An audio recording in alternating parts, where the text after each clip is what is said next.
materi terkait orientasi kuliah dan juga pengenalan dunia kampus. Saya izin share PowerPoint pada webinar SKR Nusantara 18 Desember 2020.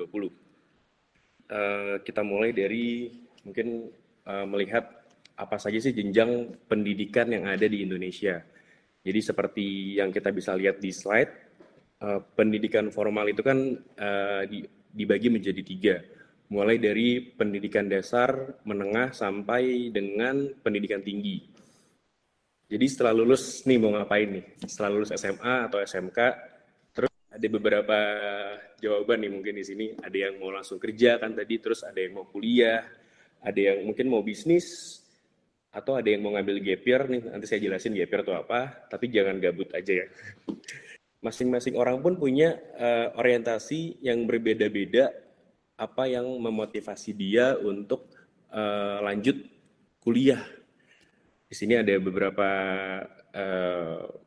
contoh nih, ada beberapa contoh yang menjadi motivasi tujuan teman-teman yang akhirnya melanjutkan untuk belajar ke kampus, meningkatkan kualitas diri aja, pengen meningkatkan kemampuan atau skill dalam bidang tertentu. Karena kuliah kan pasti nanti teman-teman akan dihadapkan dengan banyak sekali jurusan-jurusan yang harus teman pilih dan jangan sampai salah jurusan. Mau PTN, mau PTS, yang penting kita bisa yang penting lebih kepada kualitas individunya. Kalau masalah alma mater itu jadi nomor 2 dan 3 sih. Dari banyak kegiatan tadi, kita harus bikin listnya nih. Kita harus bikin prioritasnya, mana yang memang harus kita prioritaskan, mana yang nanti-nanti aja, mana yang harusnya kita nggak lakuin sama sekali. Nah, jadi ada 4 kuadran di sini, mulai dari kuadran 1, 2, 3, 4. 1 ini yang biru, 2 ini.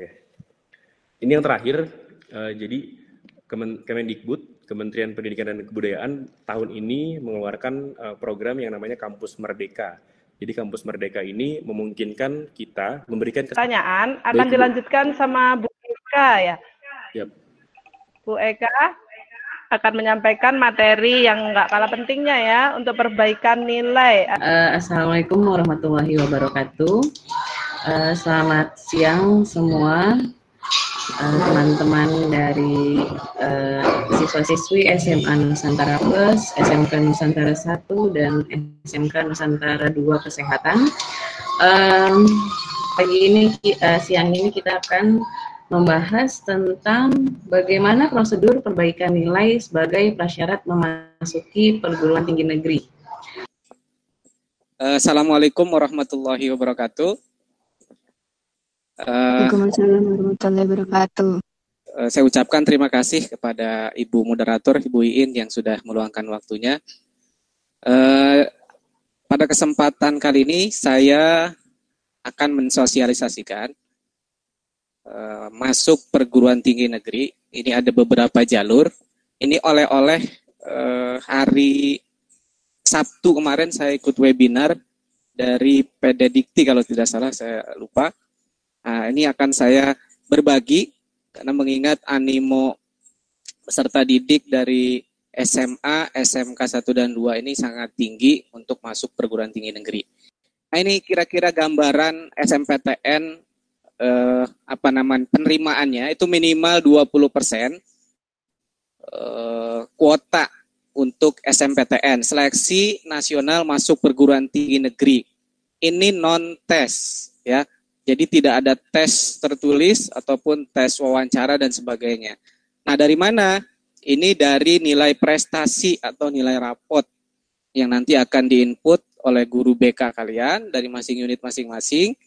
Kalau tidak salah per tanggal 4 itu nanti akan dimulai. Nah, ini SMPTN 20% kuota se-Indonesia berarti ya. Kemudian SBMPTN itu minimum 40%. Jadi porsinya lebih besar SBMPTN. Seleksi bersama masuk perguruan tinggi negeri. Nah, ini jalur tes. Bedanya dengan SMPTN, SBMPTN jalur tes. Kalau SMPTN tadi non-tes dan free, tidak berbayar karena ditanggung oleh pemerintah. Kalau SBMPTN itu berbayar dan juga tes. Nah itu. Kemudian yang terakhir itu seleksi mandiri. Nah ini jalur atau pintu masuk ke perguruan tinggi negeri. Oke, ini prosedurnya. Registrasi yang akan dilakukan pertama adalah masuk ke akun LTMPT. Itu ada portalnya. Jadi sekolah per tanggal 4 itu sudah melakukan registrasi akun LTMPT. Nah, nanti peserta didik juga harus melakukan verifikasi. Nah, ini jadwal-jadwalnya mulai 4 Januari sampai 1 Februari. Nah, ini registrasi LTMPT untuk PDSS dan SMPTN. Nanti diawali oleh guru BK atau dari unit masing-masing itu melakukan verifikasi. Nah, peserta didik juga nanti diminta untuk melakukan verifikasinya. Ketentuan akreditasinya A, itu diberi kuota 40% terbaik di sekolah. Jadi 40% ini siswa yang terbaik. Kalau registrasi LTMPT, itu nanti yang akan dilakukan guru BK, itu semua siswa diwajibkan verifikasi. Kenapa? Karena nanti itu keberlanjutan untuk SBMPTN atau mandiri. Jika tidak melakukan verifikasi, nah itu nanti akan kesulitan atau bahkan tidak bisa untuk tes SBM atau mandiri. Karena itu sudah terintegrasi. Nah ini informasinya, akreditasi A, kebetulan SMA Nusantara itu A, kemudian SMK 2 itu A, dan SMK Nusantara 1 juga A. Alhamdulillah 40% itu kuota peserta didik bisa masuk ke perguruan tinggi. Kemudian yang B itu 25, C lebih kecil lagi 5%. Nah nanti pengisiannya ini melalui PDSS, Pangkalan Data Sekolah dan Siswa. Kemudian syarat peserta didik yang jelas memiliki prestasi akademik, ya. Dari mana acuannya? Nilai rapot, itu ya. Nanti ada kemungkinan musyawarah guru BK dengan kurikulum atau kepala sekolah untuk menentukan apa bedanya SMPTN tahun ini dengan tahun yang lalu. Kalau tahun lalu itu peserta didik semua siswa dari unit masing-masing itu dimasukkan. Tapi sekarang itu harus sesuai dengan kuota. Kalau A ya 40%, berarti 40%-nya. Bagaimana menentukannya itu? Jadi berdasarkan prestasi, bisa dari peringkat 1 sampai 10, artinya 10 besar. Itu kemungkinan begitu. Karena memang nanti di kuotanya 40% ini dipersempit siswa-siswa yang hanya berprestasi. Kemudian memiliki NIS, ya. Tentu ini akan bisa terlihat di Dapodik sekolah.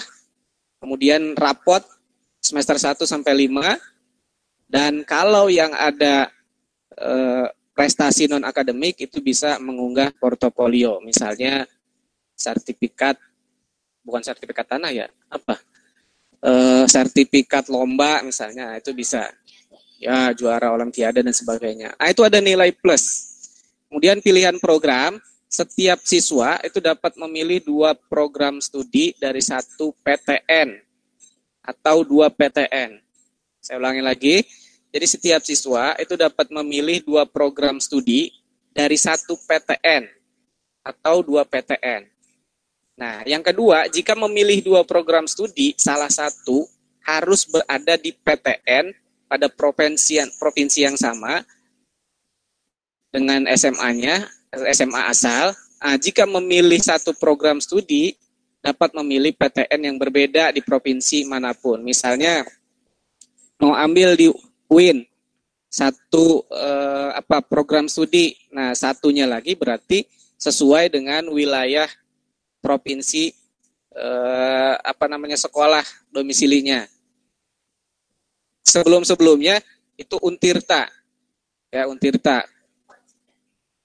Kalau ambil 2 prodi. Itu. program studi. Tapi kalau diambilnya disarankan tidak lintas minat, nah itu kira-kira pemeringkatan ini nanti juga akan secara sistem, ya, acuannya apa, nilai rapot yang diinput dari guru BK itu nanti by system sudah terlihat pemeringkatan. Jadi tidak berdasarkan suka atau tidak suka pemeringkatan ini, tapi didasari dari nilai prestasi atau nilai rapot yang diinput. Nah, tadi Bu Eka sudah menekankan bagi Ananda yang nilainya di bawah KKM, segera perbaiki, ya paling tidak masuk pemeringkatan yang kuota 40%, mengingat sekolah kita akreditasinya A. Peminatannya, misalnya kepingin masih bingung terkait dengan pilihannya, silakan datang ke BK ya untuk melakukan konsultasi atau konseling baik secara individu maupun kelompok. Nah, nanti pengumumannya itu tanggal 22 Maret 2021. Kemudian siswa yang dinyatakan lulus, nah itu harus melakukan pendaftaran ulang. Nah, ini nanti ada di laman PTN dari pengumuman kelulusan itu akan diumumkan. Nah, ini juga penting karena bisa menjadi blunder juga ketika berkas